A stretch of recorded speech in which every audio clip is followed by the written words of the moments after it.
Milí študenti, dobrý deň prajem. Moje meno je Lila Garejová. Vítajte na dnešnej prednáške z rodinného práva.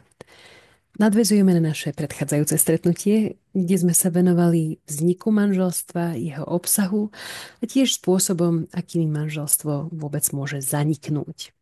Dnes sa posunieme o krok ďalej a budeme sa podrobnejšie zaoberať témou manželských prekážok, teda situáciami, ktoré bránia tomu, aby manželstvo vôbec platne vzniklo a právnymi dôsledkami, ktoré z toho vyplývajú. Jednoducho povedané, dnes si povieme, koho si podľa slovenského práva nemôžete vziať za manžela či manželku a čo sa stane, ak napriek tomu dôjde k uzavretiu manželstva. Budeme hovoriť o vadnosti manželstva a o jeho neplatnosti. Táto téma nie je len právne zaujímavá, ale aj veľmi praktická, pretože ako uvidíte, nejde len o teóriu, ale aj o konkrétne životné situácie, ktoré majú vážne právne následky. Možno vás prekvapí, čo všetko môže byť prekážkou manželstva a aké dôsledky môže mať, ak sa tieto pravidlá nedodržia. Dnes sa teda budeme detailnejšie venovať problematike manželských prekážok. Ide o okolnosti, ktoré bránia uzavretiu platného manželstva a ktoré sú v slovenskom právnom poriadku výslovne vymedzené. Manželské prekážky môžu spočívať v rôznych aspektoch. Buď vo veku niektorého zo snúbencov, v ich osobnom stave, v príbuzenskom pomere medzi nimi, alebo v nepriaznivom psychickom stave jedného z nich. Tieto 4 základné prekážky predstavujú najčastejšie dôvody, pre ktoré zákon manželstvu bráni. Okrem nich však musíme zohľadniť aj vadnosť právneho úkonu, ktorým sobáš je. Rodinné právo totiž obsahuje osobitnú úpravu voči všeobecnému pravidlu, ktorý nájdeme v paragrafe 37 občianskeho zákonníka. Tento paragraf hovorí o tom, kedy je právny úkon neplatný z hľadiska všeobecného civilného práva.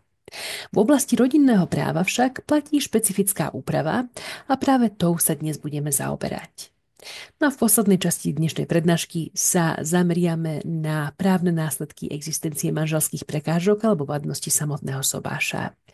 Tie môžu viesť buď k ničotnosti manželstva, teda jeho úplnej neexistencii, alebo k neplatnosti, čo je miernejší, no stále závažný dôsledok.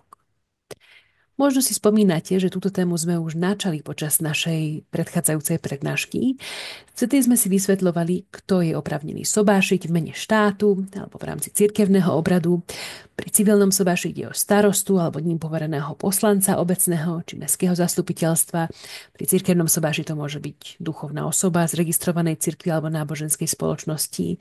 A pri každej z týchto foriem sme si zároveň uvádzali aj právne následky, ktoré nastanú, ak niektorá zo zákonom stanovených podmienok nie je splnená. A ako sme si zdôraznili, najvážnejším následkom je, že manželstvo vôbec nevznikne. Len pre pripomenutie, ak vás sobáši osoba, ktorá na to nie je oprávnená, napríklad duchovný z neregistrovanej cirkvi, manželstvo je neexistujúce.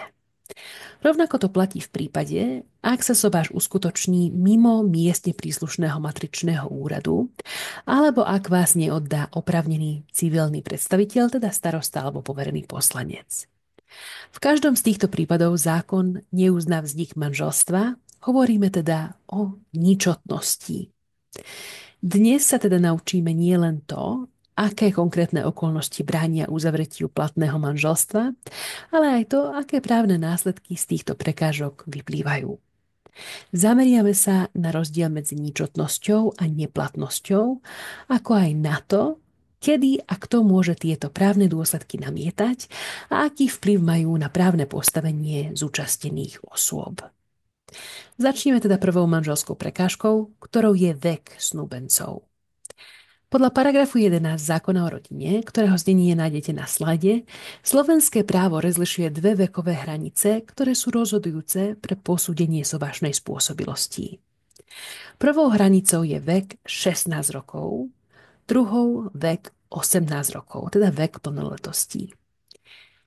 Týchto 16 rokov predstavuje dolnú hranicu, ktorá umožňuje nadobudnúť čiastočnú sobášnu spôsobilosť. Hovoríme o čiastočnej spôsobilosti preto, lebo samotný vek ešte nestačí. Chýba súhlas súdu, ktorý túto spôsobilosť doplňa.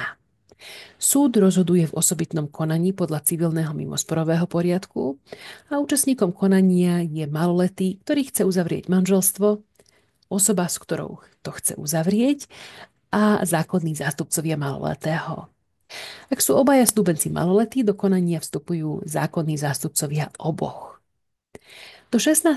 roku života však nie je možné manželstvo uzavrieť vôbec. Slovenský právny poriadok nepozná sobašnú spôsobilosť u osôb mladších ako 16 rokov. Ak by predsa len došlo k uzavretiu takéhoto manželstva, právny dôsledok je ten najprísnejší možný. Manželstvo vôbec nevznikne. Právne hovoríme o ničotnosti. Od 16. roku života je teda možné manželstvo uzavrieť, ale len so súhlasom súdu. Plná sobášna spôsobilosť nastáva automaticky až po nadobudnutí plnoletosti, teda po dovršení 18 rokov. Vtedy už nie je potrebný súhlas žiadneho orgánu, osoba si môže vziať partnera slobodne a samostatne. Tieto vekové hranice je dôležité rozlišovať nie len pre pochopenie samotnej sobášnej spôsobilosti, ale aj pre určenie právnych následkov, ktorým sa budeme venovať v zápätí. Väčšina európskych štátov, podobne ako Slovensko, stanovuje minimálny vek na sobáš na 18 rokov, s výnimkou, ak súd povolí výnimku po dovršení 16 rokov, napríklad Česká republika, Nemecko, Rakúsko. Škandinávske krajiny sú ešte prísnejšie. Povolenie výnimky neumožňujú vôbec, alebo len vo výnimočných prípadoch. Vo Švédsku bol v roku 2020 prijatý zákon, ktorý zakazuje všetky manželstvá osôb mladších ako 18 rokov, a to bez výnimky, aj keby bolo manželstvo uzavreté v zahraničí. Niektoré krajiny vo svete umožňujú uzavrieť manželstvo aj deťom alebo veľmi mladým tínedžerom, a to často s výslovným súhlasom rodičov alebo iného zákonného zástupcu.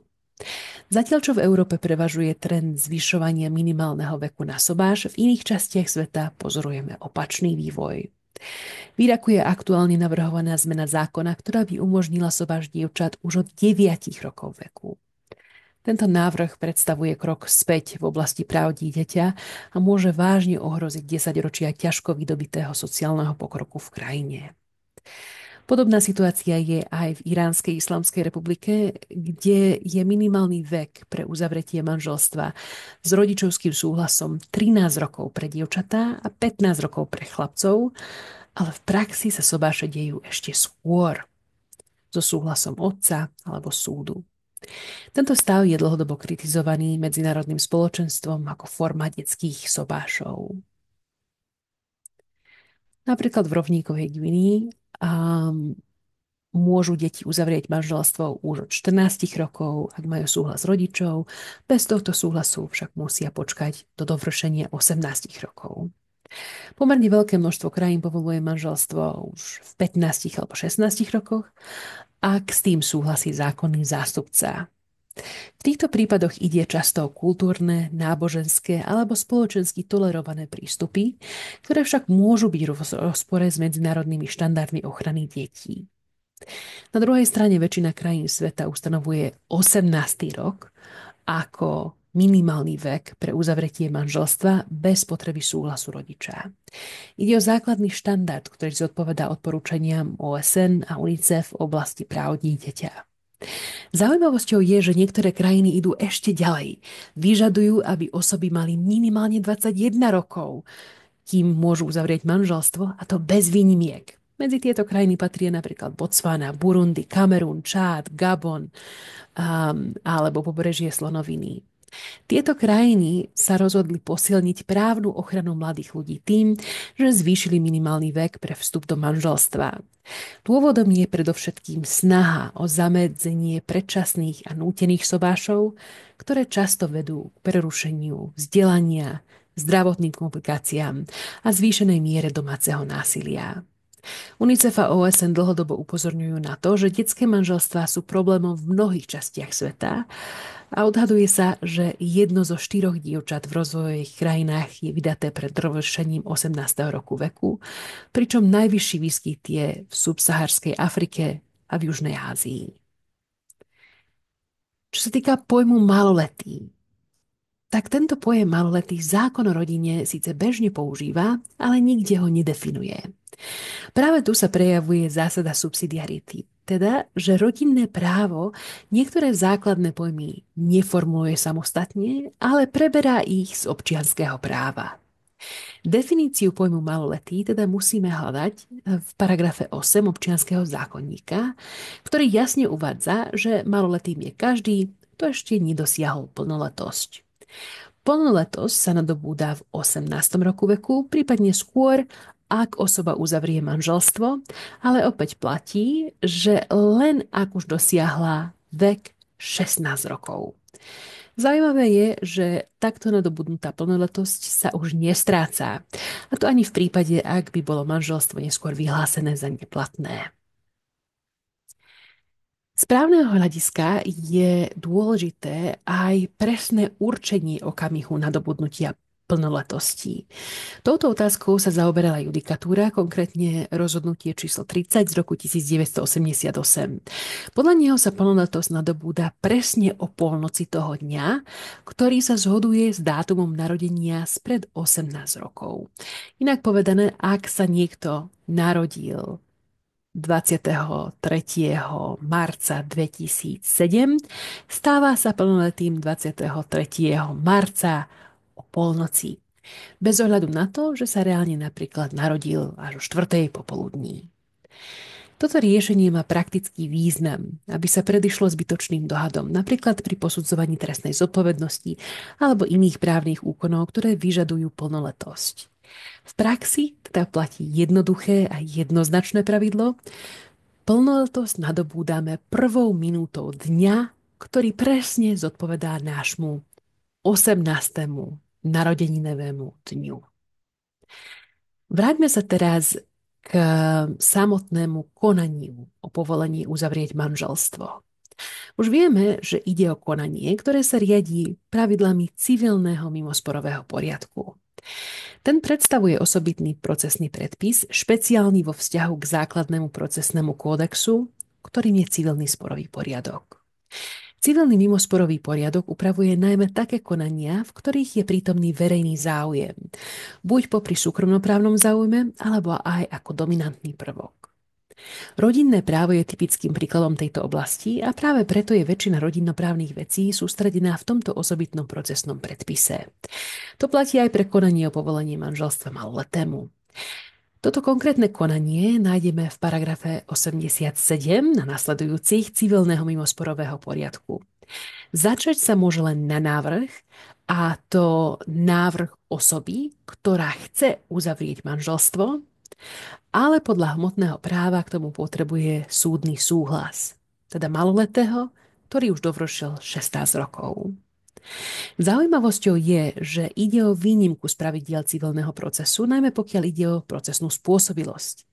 Všeobecne platí, že osoba, ktorá chce byť účastníkom konania, musí mať procesnú subjektivitu, teda schopnosť mať práva a povinnosti a zároveň aj procesnú spôsobilosť, teda schopnosť vlastnými úkonmi tieto práva a povinnosti uplatňovať.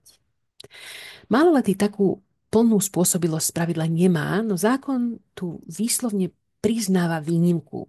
Maloletý vo veku 16 rokov môže konať v tomto konaní sám za seba, alebo si môže ustanoviť zástupcu, a to aj napriek tomu, že z formálneho hľadiska nemá procesnú spôsobilosť podľa všeobecných pravidiel.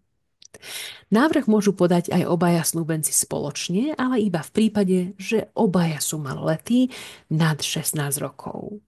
Ide o výnimočnú situáciu, ktorá sa v praxi vyskytuje zriedkavo, no právne je pokrytá.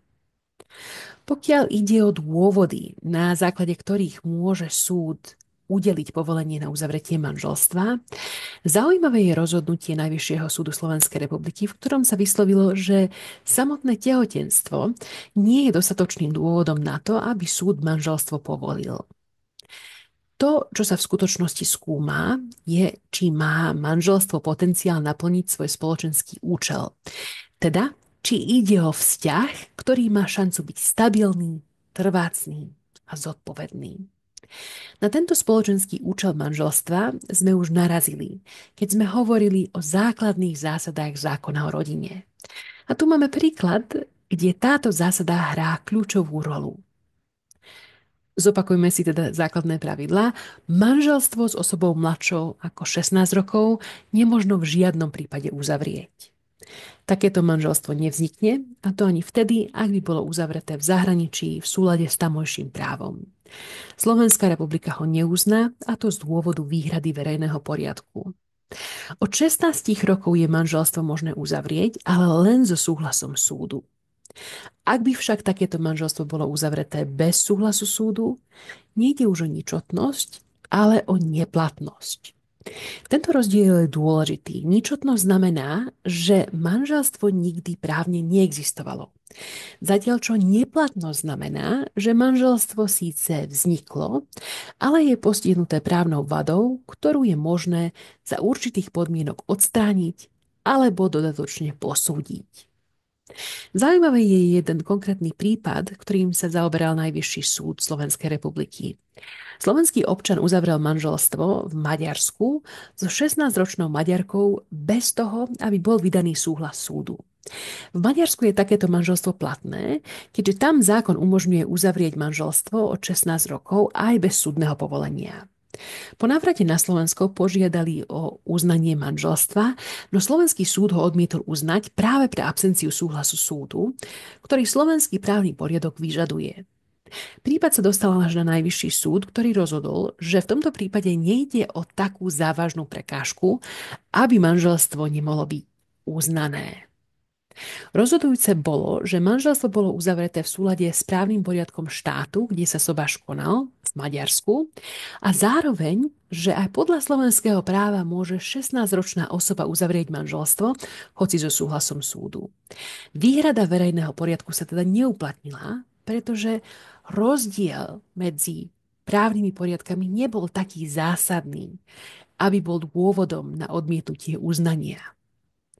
Tento prípad nám pekne ukazuje, ako sa v praxi uplatňuje princíp rešpektovania cudzieho právneho poriadku a zároveň zdôrazňuje význam rozlišovania medzi ničotnosťou a neplatnosťou manželstva.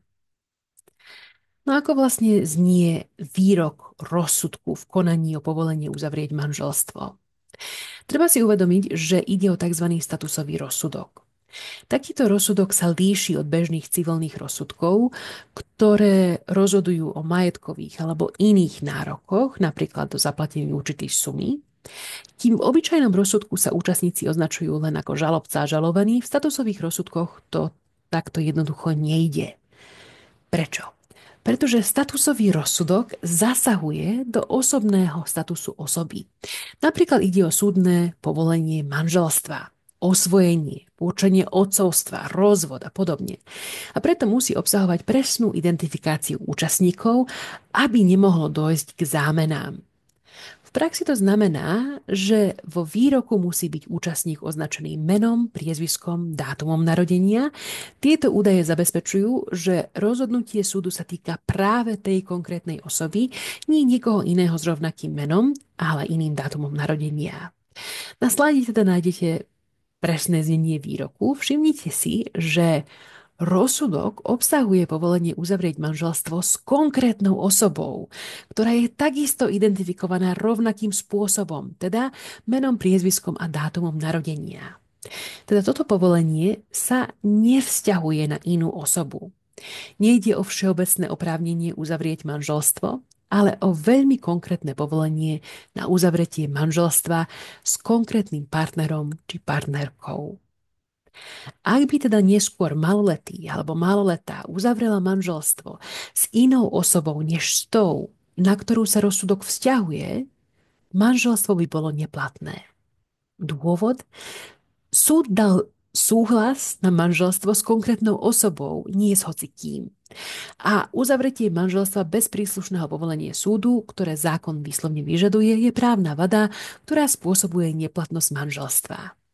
Takže zapamätajte si, rozsudok v konaní o povolenie manželstva nie je univerzálny.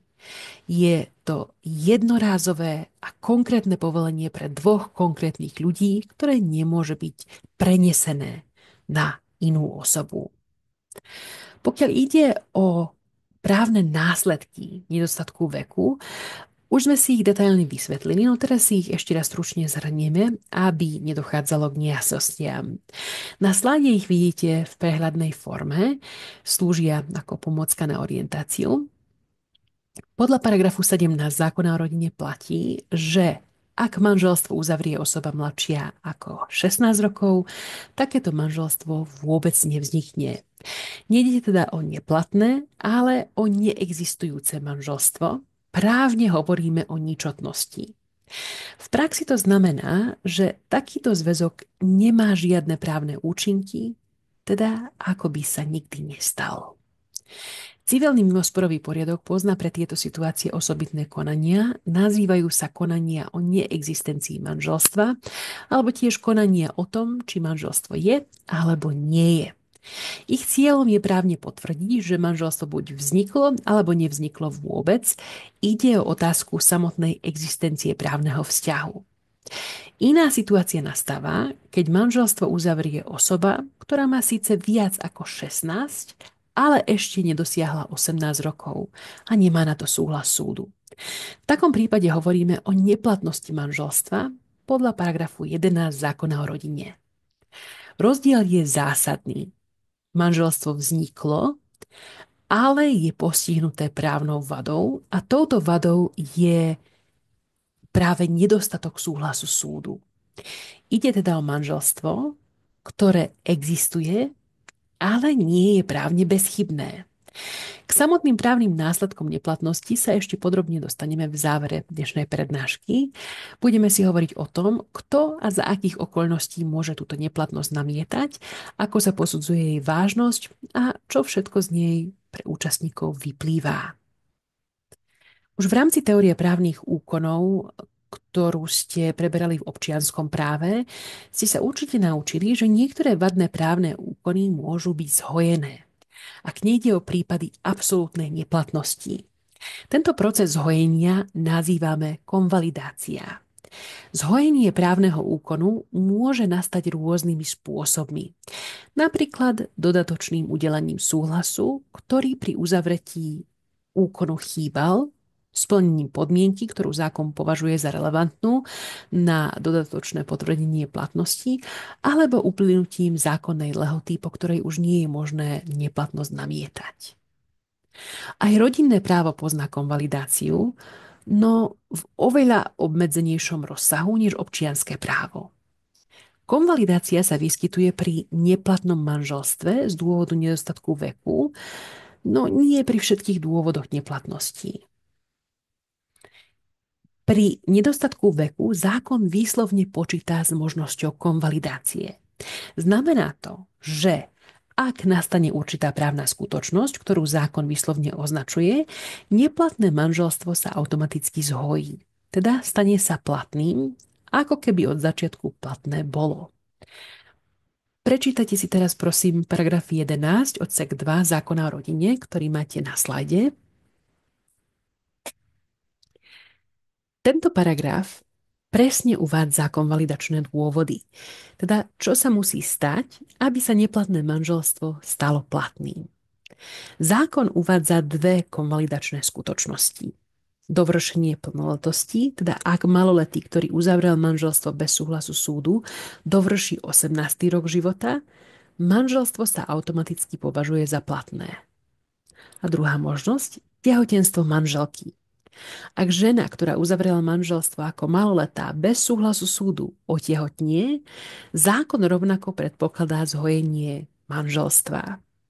V právnej teórii sa často diskutuje, kedy presne má k tehotenstvu dôjsť, aby malo zhojovací účinok. Jedna línia výkladu tvrdí, že tehotenstvo musí nastať až po uzavretí manželstva. Druhá, benevolentnejšia interpretácia, ktorú súdy častejšie aplikujú, vychádza z toho, že stačí, ak žena bola tehotná už v čase uzavretia manželstva. Takisto, že nemusí dôjsť k pôrodu, už samotné tehotenstvo je dostatočným dôvodom na to, aby manželstvo nadobudlo platnosť. Dúfam, že teraz vám je princíp konvalidácie zrozumiteľný. Stretneme sa s ním ešte aj pri iných dôvodoch neplatnosti, no vždy len tam, kde to zákon výslovne umožňuje. A teraz, než prejdeme na druhú manželskú prekážku, ešte raz zrekapitulujeme prekážku spočívajúcu v nedostatku veku. Podľa slovenského práva vzniká čiastočná sobášna spôsobilosť po dovršení 16. roku veku. Do 16 rokov nikto nemôže uzavrieť manželstvo. Takéto manželstvo je ničotné, teda nevznikne vôbec. Od 16 do 18 rokov má osoba čiastočnú spôsobilosť a na to, aby manželstvo bolo platné, potrebuje súhlas súdu vydaný v osobitnom konaní podľa civilného mimosporového poriadku. Tento súhlas nie je nárokom. Aj v prípade, že dievča je tehotné, súd posudzuje, či možno očakávať, že manželstvo bude naplňať svoj spoločenský účel a že bude mať perspektívu dlhodobého trvania. Ak osoba nad 16 rokov uzavrie manželstvo bez tohto súhlasu, manželstvo vznikne, ale bude neplatné. Neplatné manželstvo sa môže zhojiť, a to konvalidáciou, ak osoba dovrší 18 rokov, alebo ak manželka otehotnie. Prechádzame k druhej manželskej prekážke, ktorou je osobný stav snúbenca. V tejto súvislosti si prečítame paragraf 9 zákona o rodine, ktorý zakotvuje princíp monogamie ako základnú zásadu slovenského manželského práva. Táto zásada nie je len otázkou obyčajného zákona. Nájdeme ju už aj v článku 41 odsek 1 Ústavy Slovenskej republiky, kde sa výslovne uvádza, že manželstvo je zväzkom jedného muža a jednej ženy. Z toho vyplýva, že nikto nemôže byť súčasne v dvoch manželstvách. Tento princíp je v našom právnom poriadku dlhodobo stabilný a kultúrne hlboko zakorenený a zatiaľ nič nenasvedčuje tomu, že by sa to v najbližších 10 ročiach zmenilo. Zákon o rodine a takisto trestný zákon chránia tento princíp nie je len civilnoprávne, ale aj trestnoprávne. Čo znamená, že dvojité manželstvo môže mať aj trestnoprávne následky, konkrétne v podobe skutkovej podstaty trestného činu bigamie. A teraz prichádza dôležité praktické upozornenie. Ak by niekto uzavrel nové manželstvo s osobou, ktorá je ešte ženatá alebo vydatá, takéto nové manželstvo nie je platné. Je postihnuté právnou vadou. No aj v tomto prípade rodinné právo pozná možnosť zhojenia, konvalidácie. Ak totiž predchádzajúce manželstvo zanikne, napríklad rozvodom, alebo smrťou, alebo ak bolo vyhlásené za neplatné, nové manželstvo, ktoré by inak bolo neplatné z dôvodu bigamie, sa automaticky zhojí, stane sa platným. Treba však zdôrazniť, že toto zhojenie platí výlučne v oblasti súkromného práva. V trestnoprávnej rovine to neznamená, že sa osoba vyhne trestnej zodpovednosti. Ak spáchala bigamiu, bude stále trestne stíhaná, aj keď sa následne jej druhé manželstvo konvalidovalo.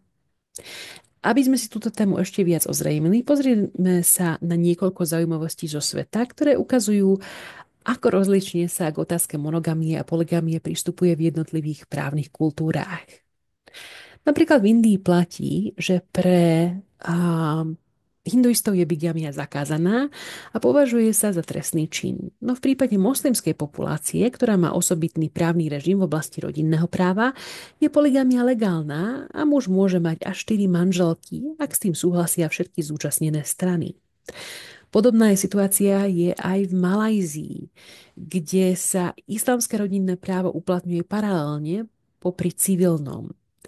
Moslimskí muži môžu uzavrieť viacnásobné manželstvá, no musia na to získať súhlas šária súdu a preukázať, že sú schopní zabezpečiť všetky manželky spravodlivo.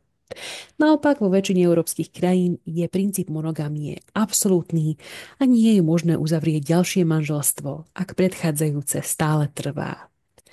A nie len to, mnohé štáty neuznávajú ani poligamné manželstvá, ktoré boli uzavreté v zahraničí, napríklad počas pobytu v krajinách ako Saudská Arábia alebo Nigéria.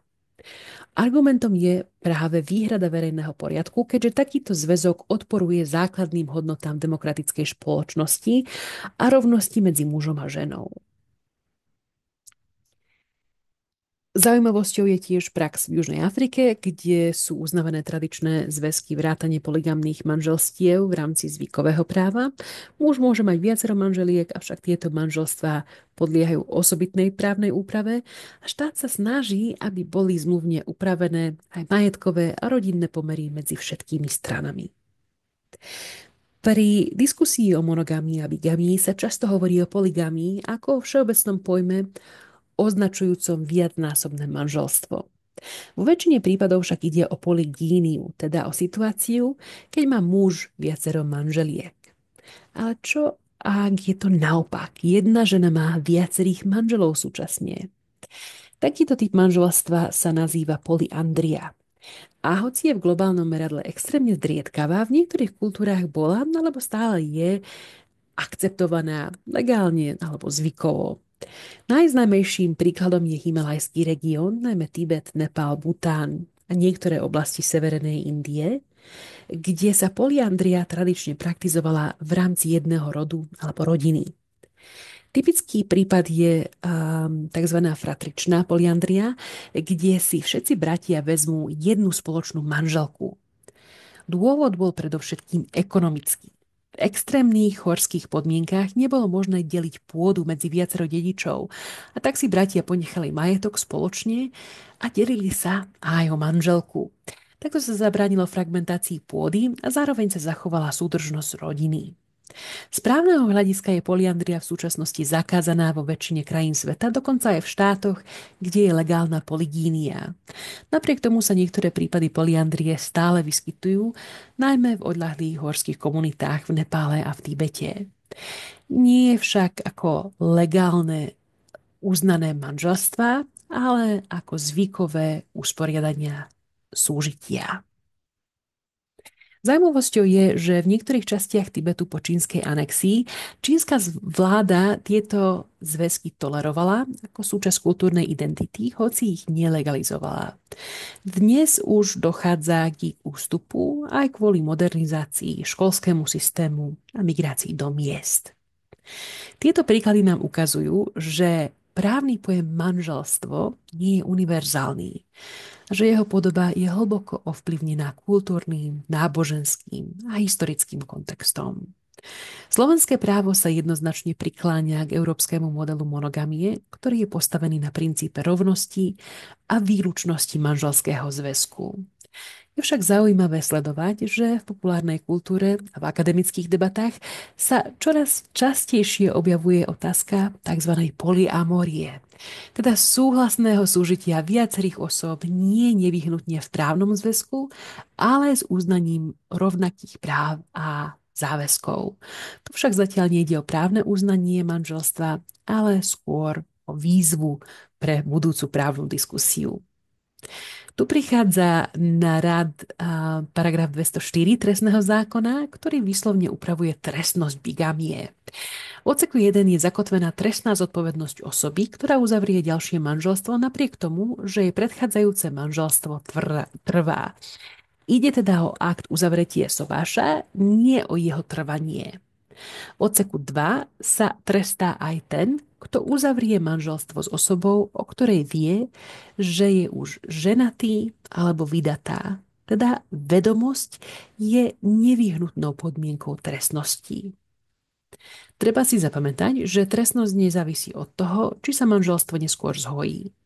Trestný zákon sa nezaujíma o to, či predchádzajúce manželstvo medzi časom zaniklo, ale o to, či bolo manželstvo uzavreté v čase, keď to zákon nedovoloval. Aj preto je dôležité pozorne čítať zákon, ako som vám už viackrát zdôraznila. Na Slovensku teda nie je možné uzavrieť manželstvo s osobou, ktorá je už právne platnom manželskom zväzku. Ak sa tak napriek tomu stane, nové manželstvo je neplatné. Súd v takýchto prípadoch môže neplatnosť vysloviť aj bez návrhu, čo je výnimočné ustanovenie v našom civilnom procesnom systéme. Ide totiž o tzv. Statusové konanie, ktoré má verejnoprávny rozmer. Vo svetle medzinárodného porovnania je zaujímavé sledovať, ako rôzne právne kultúry pristupujú k poligamii. V mnohých moslimských krajinách, ako sú Saudská Arábia, Pakistan či Indonézia, je poligínia legálna. Muži si môžu mať viacero manželiek. Žena však v týchto krajinách nemôže mať viacerých manželov. Poliandria je striktne zakázaná. Vo Francúzsku, Nemecku, Rakúsku či Česku je bigamia trestným činom. A navyše tieto krajiny neuznávajú polygamické manželstvá, ani ak boli uzavreté v zahraničí, s odvolaním sa na verejný poriadok a základné zásady rovnosti a ľudskej dôstojnosti. Francúzske súdy napríklad odmietli udeliť trvalý pobyt manželke číslo 2 alžírskeho občana s odôvodnením, že takéto manželstvo je neakceptovateľné z pohľadu francúzskeho práva a verejného poriadku. Prechádzame k tretej manželskej prekážke, ktorou je príbuzenský pomer medzi snúbencami. Inými slovami, koho si na Slovensku nemôžete vziať za manžela alebo manželku z dôvodu pokrvného či právneho príbuzenstva. Ak sa pozrieme do histórie, zistíme, že staré uhorské právo, ktoré na našom území platilo pred prijatím moderných kódexov, obsahovalo veľmi rozsiahlý výpočet manželských prekážok, najmä pod silným vplyvom kanonického cirkevného práva. Sobášiť sa nesmeli nielen priami príbuzní, ale aj osoby z rôznych vzdialených bočných línií, vrátane príbuzných cez svokrovské, krstné či duchovné väzby. Tento rozsah sa postupne zúžil, ako sa právo sekularizovalo a súčasná právna úprava sa značne zjednodušila. Dnes platí veľmi jednoduché pravidlo. Na Slovensku si môžete vziať prakticky kohokoľvek s výnimkou dvoch prípadov. Príbuzný v priamom rade, to znamená osoby, ktoré pochádzajú jedna od druhej, teda rodič dieťa, starý rodič vnúča, právnuk, prastarý rodič. Manželstvo medzi takýmito osobami je absolútne zakázané. No a druhá možnosť, súrodenci, teda príbuzní v bočnej línii prvého stupňa. Patria sem bratia a sestry, či už plnorodí alebo polorodí. Tieto prekážky platia bez výnimky a nie je možné ich obísť ani dodatočne napraviť. Inými slovami, žiadna konvalidácia neprichádza do úvahy. Ak sa takéto manželstvo uzavrie, bude absolútne neplatné, a to nezávisle od vôle strán, plynutia času či iných právnych skutočností. Zaujímavosťou je, že táto prekážka platí aj v prípadoch, keď príbuzenský pomer vznikol osvojením. Tu si treba dať zvlášť pozor. Osvojenie spôsobuje pretrhnutie väzieb s pôvodnou biologickou rodinou a namiesto toho zakladá nové právne väzby k osvojiteľom. Toto však neplatí pri posudzovaní manželských prekážok. V tomto jedinom prípade sa totiž právo rozhodlo, že príbuzenský svet osvojenca zostáva dvojaký, biologicky je aj osvojený.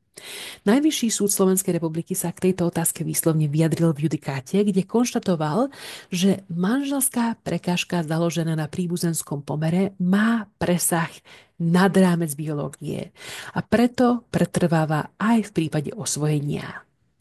Tým sa zabezpečuje vyšší záujem ochrany integrity rodiny, ako aj prevencia potenciálnych etických, spoločenských a psychologických rizík. Platí teda jednoduché pravidlo. Osvojenec nemôže uzavrieť manželstvo ani so svojím biologickým bratom, ani so súrodencom z rodiny osvojiteľov. Tento zákaz je absolútny a žiadna právna skutočnosť ho nemôže zhojiť. V Slovenskej republike teda platí jednoznačný zákaz manželstva medzi príbuznými v priamej línii a medzi súrodencami, pričom tento zákaz zostáva v platnosti aj po osvojení a nie je možné ho konvalidovať. Ide o absolútnu prekážku, ktorú nemôžno obísť ani výnimkou, ani zhojením.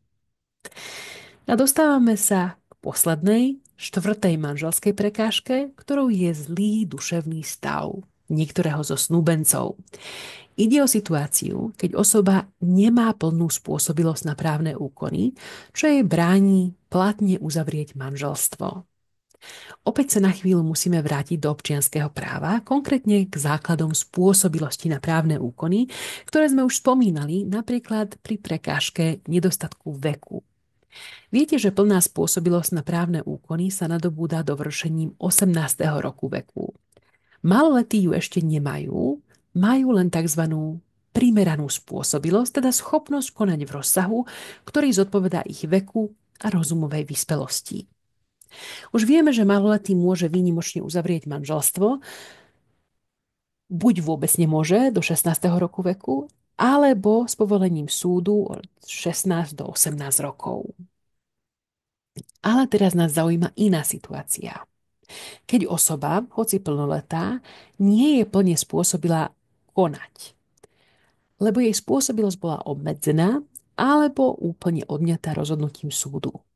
V takom prípade nemôže platne uzavrieť manželstvo, pokiaľ jej chýbajúcu spôsobilosť nenahradí rozhodnutie súdu. Tu však narážame na jeden vážny a komplikovaný problém, na rozpor medzi hmotným a procesným právom. Občiansky zákonník ešte stále rozlišuje dva druhy zásahov do spôsobilosti na právne úkony. Menej prísne obmedzenie a oveľa zásadnejšie úplné pozbavenie. Obmedzenie sa používa napríklad pri nadmernom užívaní alkoholu, drog alebo jedov, ale aj pri duševnej poruche, ktorá zabraňuje osobe konať v niektorých právnych vzťahoch. Súd vtedy obmedzí spôsobilosť a ustanoví opatrovníka. V prípade, že duševná porucha je dlhodobá a osoba nie je schopná konať vôbec, zákon umožňuje úplné pozbavenie spôsobilosti, čo je najzávažnejší zásah do právnej osobnosti. Toto je stav hmotného práva. Problém však nastáva, keď sa pozrieme na civilný mimosporový poriadok, ktorý upravuje samotné konanie o spôsobilosti. Ten pod vplyvom medzinárodných dohovorov o ochrane osôb so zdravotným postihnutím, napríklad dohovor OSN o právach osôb so zdravotným postihnutím, už neumožňuje úplné pozbavenie spôsobilosti na právne úkony. Súd môže dnes spôsobilosť len obmedziť, a to vždy v konkrétnom rozsahu. Takto vznikol vážny nesúlad medzi hmotným a procesným právom. Hmotné právo ešte stále počíta s možnosťou úplného pozbavenia spôsobilostí, ktoré v procesnom práve už neexistuje. Výsledkom sú praktické problémy, napríklad v prípade pacientov s pokročilou degeneratívnou poruchou mozgu, ktorí nie sú schopní samostatne konať, no súd im podľa platnej úpravy musí nechať aspoň zlomok právnej spôsobilosti. Sudcovia zostávajú často bezradní, čo im ponechať, keď je jasné, že tieto osoby v skutočnosti nič z toho nevykonajú. Ale vráťme sa teraz do rodinného práva. Zákon o rodine z roku 2005 ešte stále rešpektuje pôvodnú hmotnoprávnu koncepciu z občianskeho zákonníka. V paragrafe 12 zakotvuje, že osoba úplne pozbavená spôsobilosti na právne úkony nemôže uzavrieť manželstvo. Ak by sa tak predsa len stalo, manželstvo je absolútne neplatné. Tento dôsledok sa uplatňuje aj na osobu, ktorá síce nemá rozsudok o pozbavení spôsobilosti, ale jej duševný stav je taký závažný, že by takýto zásah odôvodňoval. Pred rokom 2016 súdy dokonca pracovali so zoznamami duševných porúch, ktoré boli dôvodom na obmedzenie alebo pozbavenie spôsobilostí. Napríklad schizofrénia patrila medzi poruchy, pre ktoré súdy štandardne pozbavovali spôsobilosti. Dnes už takéto zoznamy neplatia, musíme vždy skúmať konkrétny prípad. Z hľadiska rodinného práva platí, že osoba úplne pozbavená spôsobilosti manželstvo uzavrieť nemôže a ak ho uzavrie, je neplatné bez možností nápravy.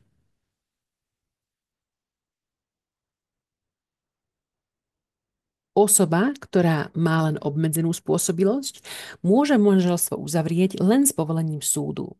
Ak takéto povolenie chýba, manželstvo je neplatné, ale na rozdiel od predchádzajúceho prípadu existuje možnosť konvalidácie, teda zhojenie právnej vady. Stačí, aby sa zdravotný stav snúbenca natoľko zlepšil, že je možné očakávať, že manželstvo naplní svoj spoločenský účel. Samotné konanie o povolenie uzavrieť manželstvo je skoro identické tým, ktoré poznáme pri maloletých osobách vo veku od 16 do 18 rokov. Ide teda o osobitné konanie podľa civilného mimosporového poriadku. Rozdiel je však v tom, že pri osobách obmedzených v spôsobilosti môže súd povolenie udeliť, zatiaľ čo pri úplnom pozbaví spôsobilosti sa nedostatok doplniť nedá, manželstvo je a zostáva neplatné. Zaujímavosťou z praxe je, že aj keď zákon umožňuje podať návrh na vyslovenie neplatnosti manželstva, niektorí sudcovia v praxi uprednostňujú návrh na rozvod. Nie preto, že by to bolo právne správnejšie, ale preto, že dokazovanie býva jednoduchšie. Teda veľakrát sa stretávame s prípadmi, kde súd výslovne odporúči podať návrh na rozvod, hoci právne by bolo na mieste riešiť neplatnosť manželstva. A teraz na záver ešte raz zhrniem to, čo si potrebujete pamätať aj pre skúšku. Zlý duševný stav je manželskou prekážkou, ak osoba bola právoplatne pozbavená spôsobilosti na právne úkony alebo trpí duševnou poruchou, ktorá má za následok úplné pozbavenie spôsobilosti, alebo bola obmedzená v spôsobilosti rozhodnutím súdu, prípadne trpí poruchou, pre ktorú sa obmedzenie udeluje. V súčasnosti reálne možno vychádzať len z paragrafu 12 odseky 2 a 3 zákona o rodine. Bez súhlasu súdu osoba s obmedzenou spôsobilosťou manželstvo uzavrieť nemôže. Ak tak urobí, manželstvo je neplatné. O konvalidácii sme už hovorili, dnes by som ju však chcela ešte raz vypichnúť a zhrnúť, aby ste si v tom urobili definitívne poriadok. Keď sa teraz pozráte na slajd, predstavte si, čo je to konvalidačný dôvod, teda aká právna skutočnosť sa musí udiať, aby sa neplatné manželstvo zhojilo a stalo sa platným. Podstatné je, že na takéto zhojenie nie je potrebné žiadne rozhodnutie ďalšieho štátneho orgánu. Ak nastane situácia, s ktorou zákon výslovne počíta ako s konvalidačným dôvodom, právny následok nastáva automaticky, teda manželstvo sa zhojí zo zákona, nie na základe súdneho rozhodnutia. To znamená, že aj keby súd medzi tým konal o vyslovení neplatnosti manželstva, ale medzičasom sa napríklad zdravotný stav jedného zo snúbencov zlepšil natoľko, že je zlučiteľný so spoločenským účelom manželstva, súd nemôže takéto manželstvo vyhlásiť za neplatné. Musí návrh zamietnúť, pretože právna vada zanikla konvalidáciou. Podobne by to bolo aj v prípade, ak by súd konal ex ofo, teda bez návrhu, o manželstve uzavretom maloletým bez súhlasu súdu, čo môže, pretože ide o absolútnu prekážku. Ak by však počas tohto konania maloletý dovršil plnoletosť, manželstvo by sa zhojilo automaticky, pretože nastal konvalidačný dôvod podľa zákona o rodine. A čo by urobil súd? Konanie by musel zastaviť, pretože už nie je o čom rozhodovať. Žiadny návrh nemá dôvod na zamietnutie, právny dôvod na vyhlásenie neplatnosti už neexistuje. To sú teda konvalidačné dôvody v praxi a chcem, aby ste si uvedomili ich priamy účinok a právnu silu. No a ešte jeden dôležitý aspekt týkajúci sa obmedzenia spôsobilosti na právne úkony, ktorý býva v praxi často nedocenený. Právne následky takéhoto obmedzenia nastávajú až právoplatnosťou rozsudku, ktorým sa spôsobilosť obmedzí. Do tejto právoplatnosti má dotknutá osoba právnu spôsobilosť a ak medzičasom uzavrie manželstvo, nie je možné automaticky tvrdiť, že išlo o osobu nespôsobilú konať. Ak by niekto chcel spochybniť právny úkon, vrátane uzavretia manželstva, ktorý takáto osoba vykonala pred právoplatnosťou rozsudku, musel by postupovať podľa paragrafu 38 odsek 2 občianskeho zákonníka. Tento paragraf hovorí, že právny úkon je neplatný, ak ho urobila osoba, ktorá bola v danom okamihu objektívne nespôsobila taký úkon urobiť, teda v stave vážnej duševnej poruchy bez ohľadu na formálny rozsudok. Paragraf 38 odsek 1 však stanovuje, že účinky súdneho rozhodnutia o obmedzení spôsobilosti na právne úkony nastupujú až dňom právoplatnosti. Takže všetky úkony pred týmto dňom sa neposudzujú ako úkony obmedzenej osoby, ale ako úkony osoby, ktorá mala plnú spôsobilosť a ich neplatnosť možno skúmať iba podľa vyššie uvedeného subjektívneho stavu, teda podľa paragrafu 38 odsek 2. Inými slovami, aj keď by bolo dokazovaním preukázané, že osoba napríklad trpela ťažkou duševnou poruchou a nevedela, čo robí, ak v tom čase ešte neexistoval právoplatný rozsudok, jej právne úkony sú v zásade platné. A spochybniť ich možno len veľmi úzkým spôsobom. No a dostávame sa k poslednej kategórii, ktorá síce nie je manželskou prekážkou v úzkom slova zmysle, no spôsobuje vadnosť sobáša ako právneho úkonu. Ide o situácie, kedy manželstvo nebolo uzavreté spôsobom, aký právo vyžaduje od akéhokoľvek právneho úkonu a teda trpí takou vadou, ktorá spôsobuje jeho neplatnosť. Na začiatku prednášky som už spomenula súvislosť medzi paragrafom 37 občianskeho zákonníka s právnym úkonom sobáša. Podľa tohto ustanovenia musí byť každý právny úkon vykonaný slobodne, vážne, určito a zrozumiteľne, inak je neplatný. Dlhé roky sa diskutovalo, či tieto všeobecné požiadavky možno aplikovať aj na uzavretie manželstva, ktoré má síce formu slávnostného obradu, no právne ide o úkon, ktorý zakladá právny vzťah, manželstvo. Zákon o rodine, hoci je historicky už tretím, je prvý, ktorý výslovne zaviedol osobitnú právnu úpravu vadnosti sobáša ako právneho úkonu. Vďaka tomu už dnes neaplikujeme subsidiárne paragraf 37 občianskeho zákonníka, ale používame špeciálne ustanovenie paragrafu 14 zákona o rodine. Ako už viete, subsidiarita znamená, že ak existuje špeciálna právna úprava, má prednosť pred všeobecnou. No a paragraf 14 odsek 1 zákona o rodine prakticky preberá základnú štruktúru paragrafu 37 občianskeho zákonníka, keď uvádza, že manželstvo musí byť uzavreté slobodne, vážne, určito a zrozumiteľne. Ak niektorá z týchto podmienok nebola splnená, hovoríme o právnej vade sobáša. O takejto vadnosti však môže rozhodnúť iba súd, a to výlučne na návrh niektorého z manželov. Tento aspekt je veľmi dôležitý. Nikto iný, ani prokuratúra, ani úrad, ani súd z úradnej moci nemôže namietať neplatnosť manželstva pre vady právneho úkonu sobáša. Tento obmedzený prístup k aktívnej legitimácii bol predmetom viacerých legislatívnych diskusí. Zákonodarca pôvodne zamýšľal umožniť napadnutie fingovaných manželstiev aj prokuratúre. Teda v prípadoch, keď je účelom manželstva nie trvalé životné spoločenstvo, ale napríklad získanie pobytového oprávnenia alebo iného benefitu, ktorý by snúbenec bez tohto sobáša nemal. Generálna prokuratúra Slovenskej republiky opakovane žiadala, aby mala možnosť iniciovať konanie o neplatnosti takéhoto manželstva. Zákonodarca však napokon rozhodol inak a zachoval aktívnu legitimáciu len pre samotných manželov. Aj možnosť podať návrh na vyslovenie neplatnosti manželstva pre vady sobáša má časové obmedzenie.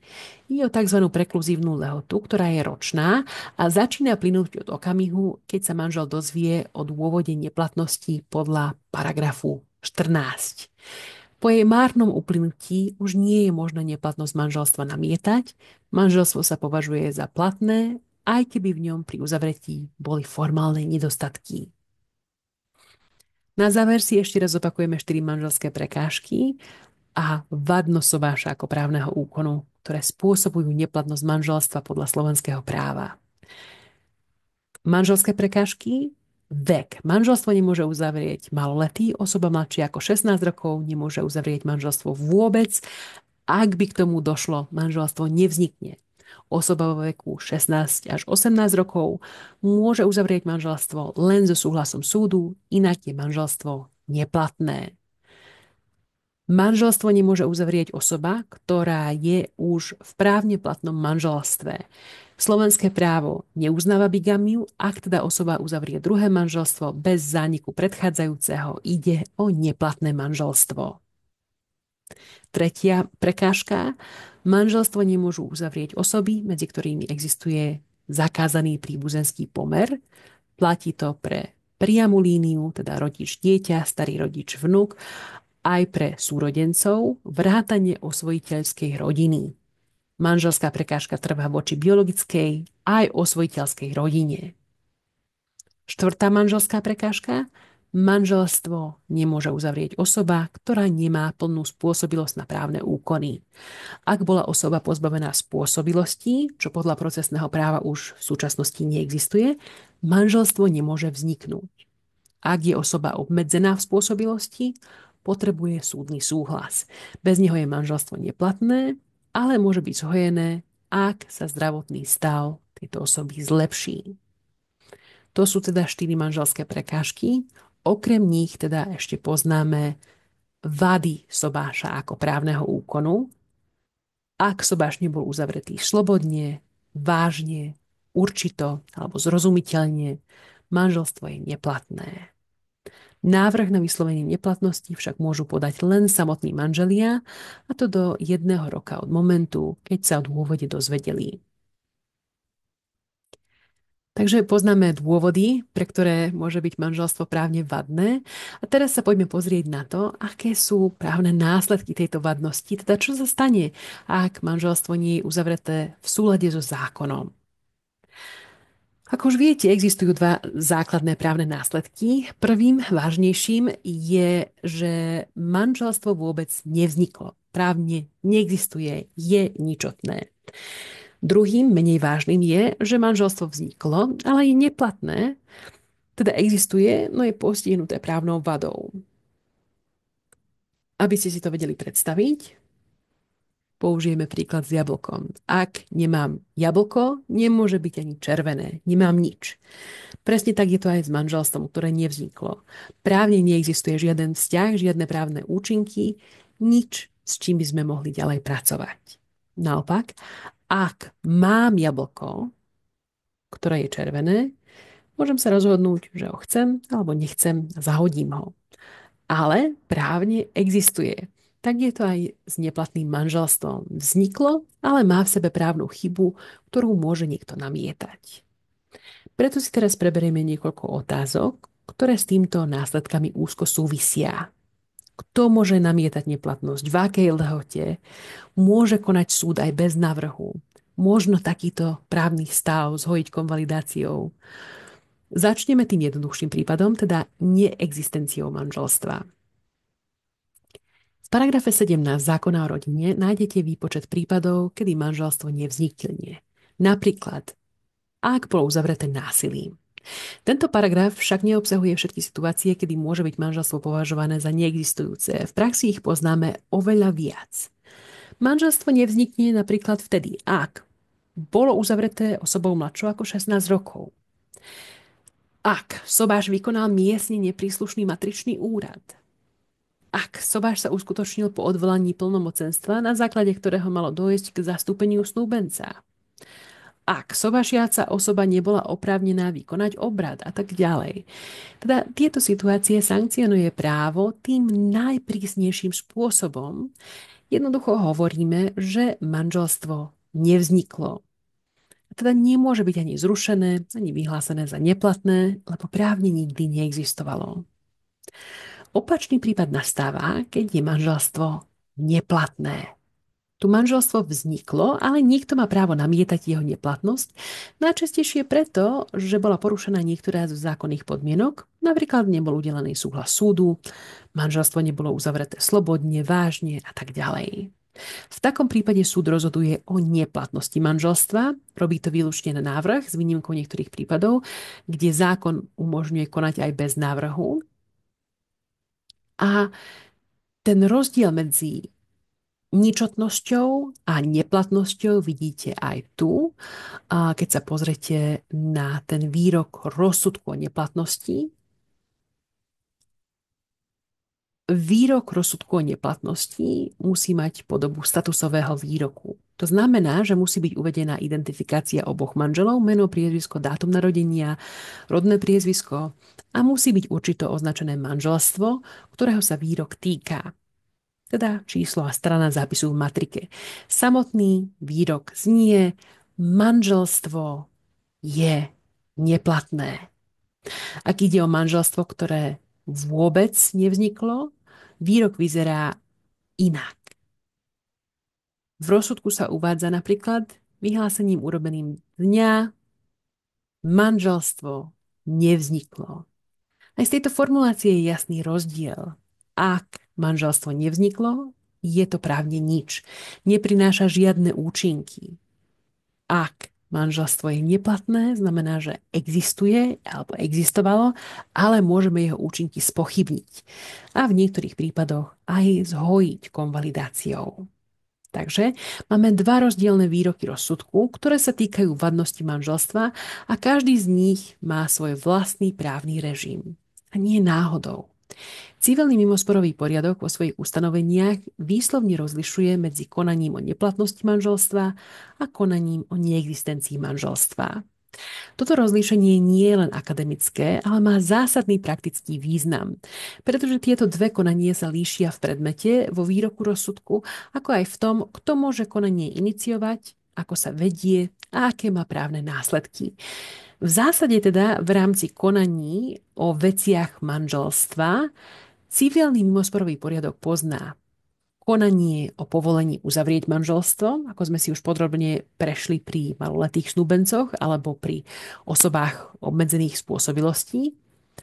Konanie o neplatnosti manželstva, teda situáciu, keď manželstvo vzniklo, ale má vadu, ktorá môže viesť k jeho zrušeniu.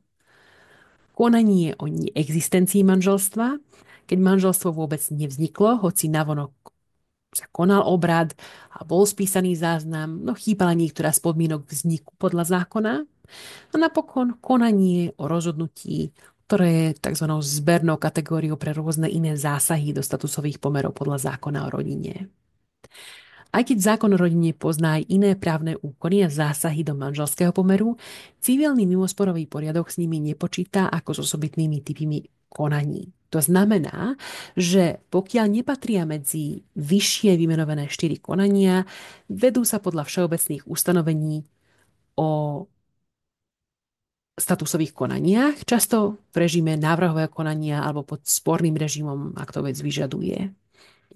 Pre vás, ako budúcich právnikov, je dôležité vedieť, že určenie neplatnosti a určenie neexistencie manželstva sú samostatné konania, každé so svojou procesnou štruktúrou a osobitným výstupom.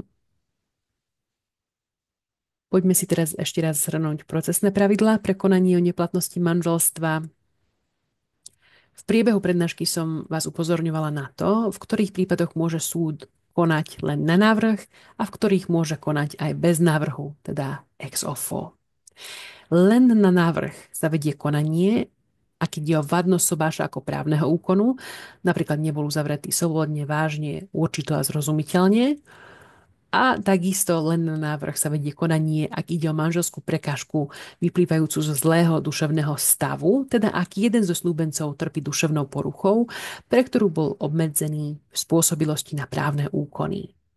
Naopak, súd môže začať konanie aj bez návrhu, ak ide o tieto prípady. Manželstvo so ženatým mužom alebo vydatou ženou, manželstvo medzi osobami so zakázaným príbuzenským pomerom alebo manželstvo maloletého vo veku 16 až 18 rokov uzavreté bez súhlasu súdu. Ak sa súd takejto okolnosti dozvie, môže konanie začať aj sám vydaním uznesenia, ktorým si sám otvorí konanie o neplatnosti manželstva. Samozrejme, možnosť podať návrh zostáva, ale tu zákon výnimočne umožňuje aj postup z úradnej povinnosti ex offo.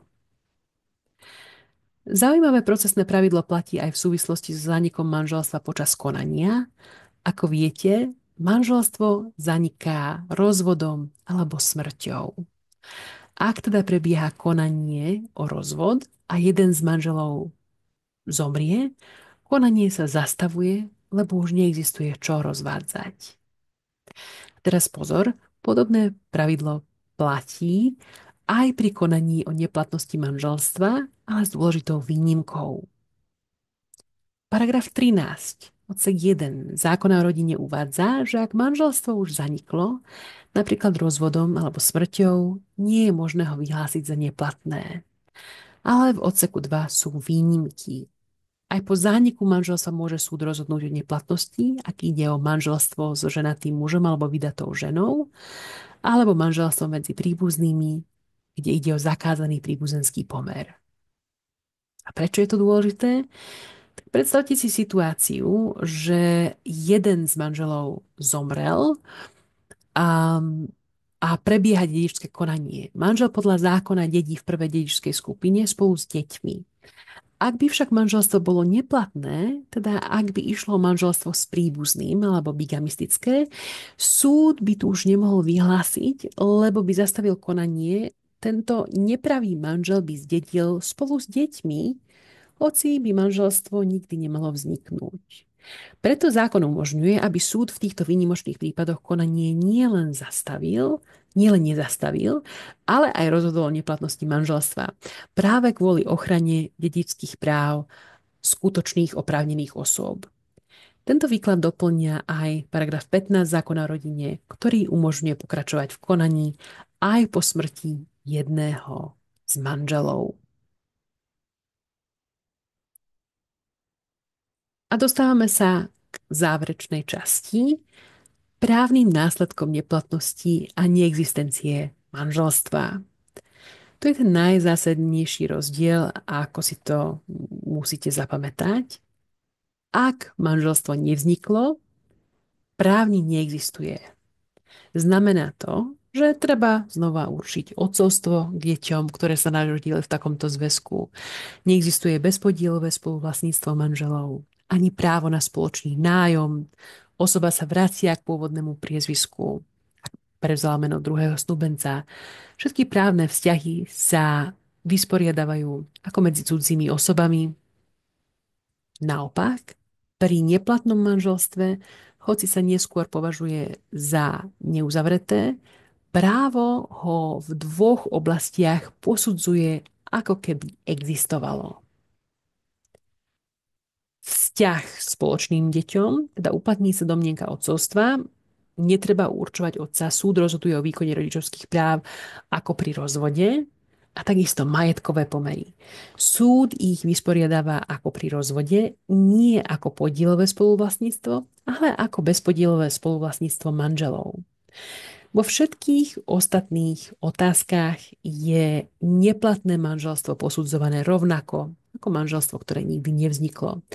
Tento výklad potvrdzuje aj jedno z najčastejšie citovaných stanovísk Najvyššieho súdu Slovenskej republiky, konkrétne stanovisko 42 z roku 1972 k otázke bezpodielového spoluvlastníctva manželov, ktoré sa uplatňuje aj v kontexte neplatnosti manželstva.